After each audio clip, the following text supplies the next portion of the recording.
Pablo Escobar once burned $2 million in cash just to keep his daughter warm for one night. That's more money than most people see in their lifetime, gone up in smoke because comfort mattered more than cash. Now imagine the garage of a man who treats millions like pocket change. We're not talking about your average drug dealer with a gold-plated Lamborghini. We're talking about the most ruthless criminal mastermind in history, who built a car collection so insane that its value today would make Jeff Bezos jealous.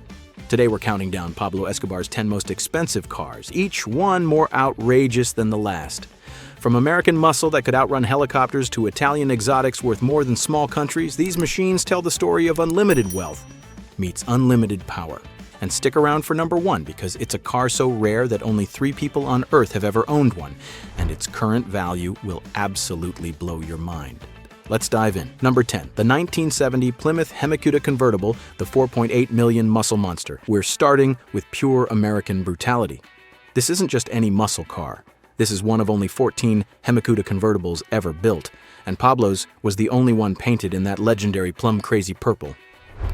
Back in 1970, this beast cost about $4,500. Decent money, but nothing crazy. Today, a pristine Hemi Cuda convertible just sold for $4.8 million at auction. That's more than Cristiano Ronaldo makes in 2 months. Under that shaker hood sits the legendary 426 Hemi 5.8. 425 horsepower when most family cars were making 150. But here's what made Pablo special. This engine was actually blueprinted by the same team that built NASCAR engines. We're talking about 500 plus real horsepower in a car that weighed less than a modern Honda Accord. The story of how Pablo used this car is pure cartel legend. Local residents reported seeing a purple muscle car racing through the Colombian mountains at impossible speeds. Imagine that thunderous Hemi engine echoing off the mountains while helicopter blades whirred overhead. Pure cartel cinema in real life. The car's 4-speed manual transmission required serious skill to handle all that power. Pablo loved demonstrating this to visitors, often smoking the rear tires for what seemed like miles. For a man who controlled an empire built on speed and power, this Hemi Cuda was the perfect rolling symbol. But if you think American muscle was impressive, wait until you see what Italian engineering could do with unlimited money. Number 9, a 1985 Lamborghini Countach LP 5000 QV, the 2.5 million spaceship. Picture this, 1980s Medellin, tension in the air, and suddenly this wedge-shaped missile comes screaming down the street. The Countach wasn't just a car. It was a rolling middle finger to physics and good taste, and Pablo absolutely loved it. The LP5000 QV was Lamborghini's most extreme Countach, featuring a 5.2-liter V12 producing 455 horsepower and bodywork that looked like it came from another planet. In 1985, it cost about $120,000. Today, pristine examples are hitting $2.5 million. That's more than most people's houses. But Pablo's Countach had some special modifications. He had it fitted with bulletproof glass thick enough to stop rifle rounds, and the interior was completely redone with leather made from cattle raised on his own ranches. The dashboard featured a hidden compartment for his personal sidearm, because even supercars need to be practical in the cartel business. The technical specs were mind-bending for the 1980s. This thing could hit 180 miles per hour while looking like a spaceship that had crash-landed from the year 3000. The iconic scissor doors weren't just for show, they made it easier to exit quickly if things went sideways, which, in Pablo's world, they often did. Local mechanics reported that Pablo would often drive the Countach to business meetings using its intimidating presence as psychological warfare. Nothing says, "I'm untouchable," like arriving in a $250,000 Italian supercar that sounds like God's own chainsaw. Number 8. The 1987 Ferrari Testarossa, the $350,000 Miami Vice dream. The Testarossa wasn't just a car in the 1980s, it was a cultural phenomenon. Miami Vice, cocaine money, neon lights, the Testarossa symbolized all of it. So of course Pablo had to have one painted in that iconic Ferrari red. In 1987, a Testarossa would set you back about $181,000. Today, pristine examples are fetching $350,000 to $400,000. That might not sound crazy compared to our other entries, but remember, Pablo could have bought 100 of these without breaking a sweat. The flat 12 engine producing 390 horsepower was revolutionary for its time, But what made Pablo's Testarossa special was how he used it. While most owners babied their Ferraris, Pablo drove his like he stole it, which, let's be honest, he probably could have. The car's distinctive side strakes weren't just for show. They channeled air to side-mounted radiators, a brilliant engineering solution that allowed Ferrari to keep the engine cool while maintaining those gorgeous lines. Pablo reportedly loved explaining this to visitors, showing off his knowledge of automotive engineering. But here's what's really wild. The Testarossa's top speed of 180 miles per hour made it faster than most police vehicles of the era. In the mountainous terrain around Medellin, with a skilled driver behind the wheel, this Ferrari was essentially uncatchable. The car became Pablo's preferred ride for moving around the city, its presence announcing his arrival long before he came into view. The sight of that red Ferrari became synonymous with power, wealth, and danger in 1980s Colombia. Number 7. 1984. Porsche 959. The $2 million German precision machine. Now we're entering the realm of automotive legends. The Porsche 959 wasn't just a supercar. It was a technological tour de force that was decades ahead of its time. And Pablo had one of the first examples ever built. In 1984, a 959 cost about $225,000. Serious money, but pocket change for El Patron. Today, these German missiles are selling for $2 million and climbing. That's more than some small countries' entire annual budgets. The engineering was absolutely mind-bending. Twin turbocharged flat-six engine producing 450 horsepower, all-wheel drive technology that wouldn't become common until the 2000s, and a body made from exotic materials like Kevlar and carbon fiber. This was essentially a street-legal Formula One car. But what made Pablo's 959 truly special was how he used it. The advanced all-wheel drive system meant this Porsche could handle the treacherous mountain roads around his estates better than any other supercar. Local farmers reported seeing a silver Porsche racing through coffee plantations at dawn, moving faster than seemed physically possible on the narrow dirt roads. Pablo loved the 959's dual personality, comfortable enough for long drives, yet capable of 0 to 60 miles per hour in just 3.6 seconds. In an era when most supercars required significant skill to drive fast, the 959 made anyone feel like a racing driver. The car's sophisticated electronic systems were decades ahead of their time. Pablo reportedly spent hours studying the owner's manual, fascinated by the German engineering philosophy of precision and reliability. For a man who built his empire on efficiency and control, the 959 was the perfect mechanical expression of his worldview. 6. Mercedes-Benz 600 Pullman, the 1.8 million dictator's choice. When you need to make an entrance, nothing says untouchable power like a Mercedes-Benz 600 Pullman. This wasn't just a car, it was a rolling throne room that dictators and kings used to project absolute authority. In the 1970s, a Pullman cost about $50,000. Expensive, but nothing compared to today's values. A pristine example recently sold for $1.8 million. That's more than LeBron James makes in a month. The technical specs were as impressive as the presence. 6.3-liter V8 producing adequate power through a hydraulic system so advanced it seemed like magic. Air suspension that could adjust for different loads, power everything, and build quality that made other luxury cars look like toys. Pablo's Pullman was customized to his exacting specifications. Bulletproof glass thick enough to stop armor-piercing rounds, reinforced door panels, and an interior that was more luxurious than most people's homes. The rear compartment featured a complete bar setup and a communication system that could reach anywhere in Colombia. But here's what made the Pullman truly special: its psychological impact. When that massive black Mercedes glided through Medellin streets, everyone knew who was inside. The car's presence was enough to clear traffic and silence conversations. It was mobile intimidation at its finest. The ride quality was legendary. Pablo could conduct business meetings while being driven over rough roads, the air suspension smoothing out every bump. For a man who valued comfort as much as control, the Pullman was perfect transportation. 5. 1973 Porsche 911 Carrera RSR, the 1.2 million track weapon. Here's where Pablo's collection gets really interesting. The 911 Carrera RSR wasn't built for comfort. It was a purpose-built racing machine that Pablo somehow made street legal and added to his personal fleet. In 1973, an RSR cost about $45,000 for the few civilians who could actually buy one. Today, these track weapons are selling for $1.2 million and climbing. That's more than most Ferrari supercars. The 2.7-liter flat-six engine was race-tuned perfection, 230 horsepower in a car that weighed just 2,100 pounds. Modern sports cars still struggle to match that power-to-weight ratio. The distinctive ducktail spoiler wasn't just for show. It was functional aerodynamics that kept the rear end planted at high speeds. Pablo reportedly used this RSR for mountain runs around his estates, pushing it to its limits on the winding roads of the Colombian Andes. Local residents told stories of a white Porsche moving at impossible speeds through the hills, its flat six-engine note echoing off the mountains. What made the RSR special was its purity. No power steering, no ABS, no electronic aids, just raw mechanical connection between driver and machine. For Pablo, who valued directness and control in all aspects of his life, this car was the perfect expression of those values. The racing pedigree was real. RSRs dominated endurance racing in the 1970s, and Pablo's street version retained most of the competition modifications. It was essentially a Le Mans car with license plates. Quick pause. If you're enjoying this deep dive into Pablo's insane car empire, make sure you hit subscribe right now.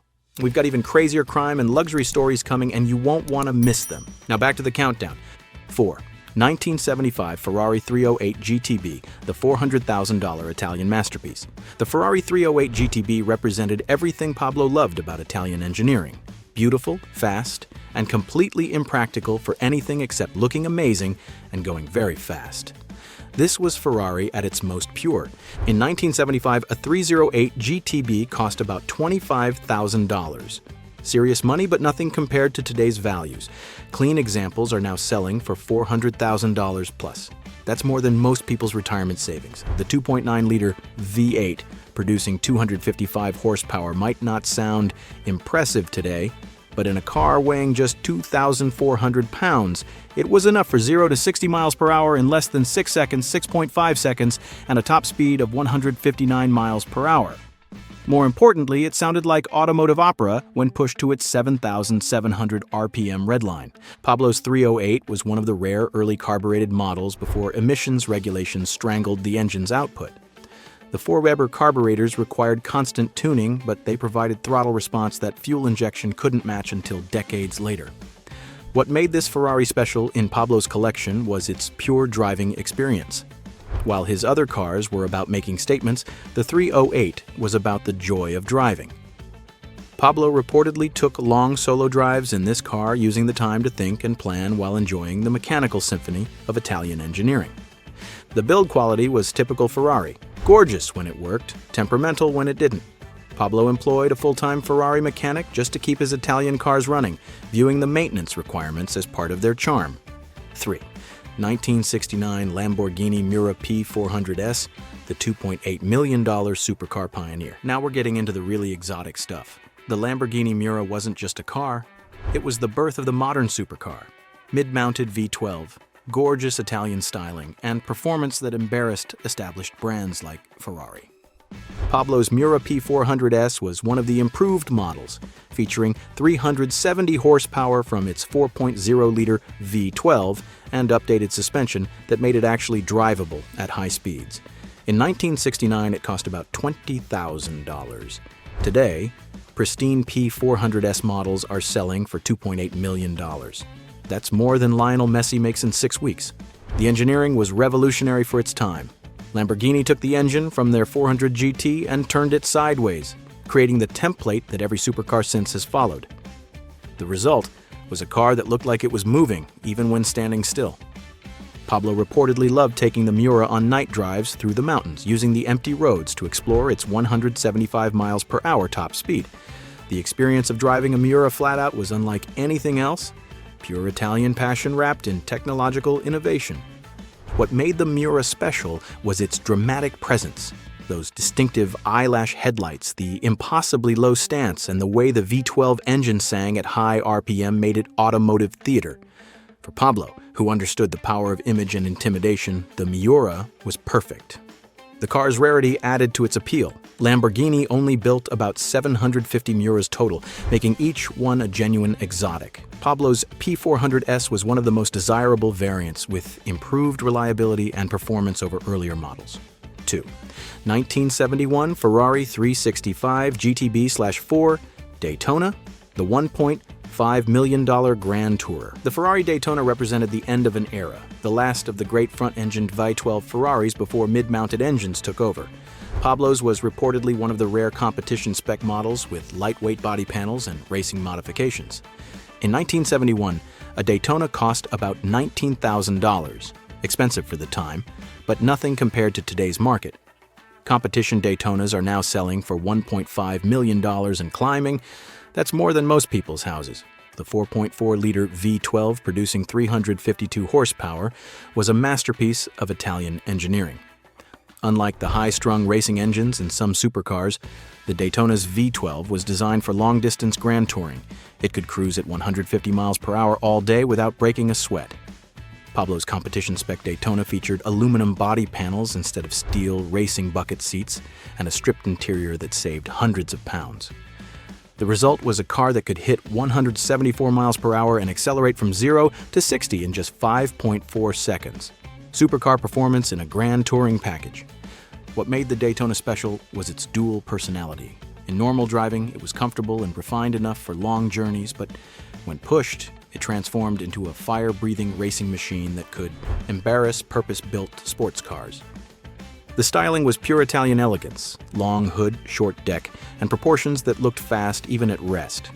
The distinctive nose-mounted lights became an icon of 1970s automotive design.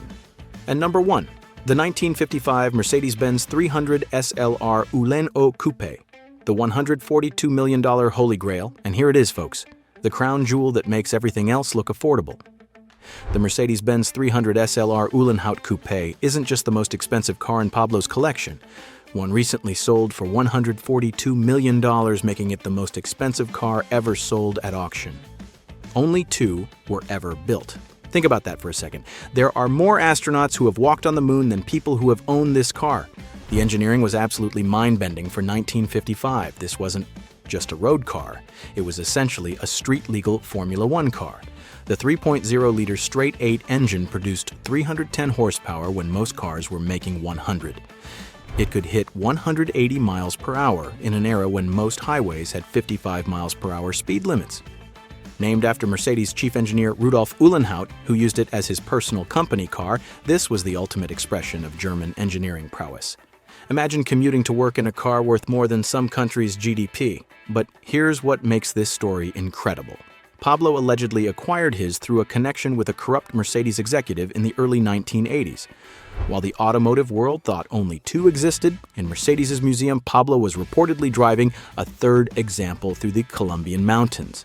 The technical specifications read like science fiction: magnesium space frame, aluminum body panels, and technology that was decades ahead of its time. The fuel injection system was so advanced that it took years for other manufacturers to catch up. If Pablo really owned one of these, and that's a big if, it would have been the ultimate symbol of his power. A car so rare and valuable that its existence would have been almost mythical. The fact that one sold for $142 million in 2022 puts Pablo's entire collection in perspective. We're talking about automotive history that you literally cannot put a price on. From American muscle to German precision to Italian passion, Pablo Escobar's car collection represented the ultimate intersection of unlimited wealth and automotive desire. The total value of these 10 cars today? Over $200 million. That's more wealth than 99.8% of all Americans will ever see in their lifetime. If this collection were someone's net worth, it would put them in the top 0.001% of humans on Earth. To put that in perspective, you'd have to meet over 1 million people before finding someone with that kind of wealth. But these weren't just garage queens. Pablo actually drove these machines, used them as tools of intimidation, and treated multi-million-dollar automotive art as everyday transportation. That's the kind of money where a Ferrari becomes as disposable as a Toyota. What's really mind-blowing is that some of these cars have disappeared entirely. After Pablo's death in 1993, many vehicles from his collection simply vanished, hidden away in secret locations that may never be discovered. The cars tell a story bigger than just one man's obsession with speed and luxury.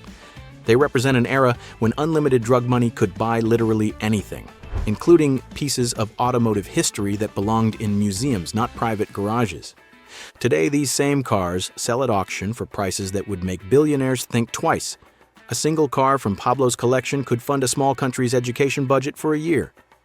It's a reminder of just how far crime money could reach in the 1980s and how the world's most notorious criminal built a collection that even today's tech billionaires couldn't replicate. If this blew your mind, smash that subscribe button and hit the notification bell because we're just getting started. Next week, we're diving into the secret art collection that Hitler stole and is still missing today, worth over $500 million. You definitely don't want to miss that one. Unsubscribe now. Because at Crime and Fortune, we uncover the most insane stories where unlimited money meets unlimited power.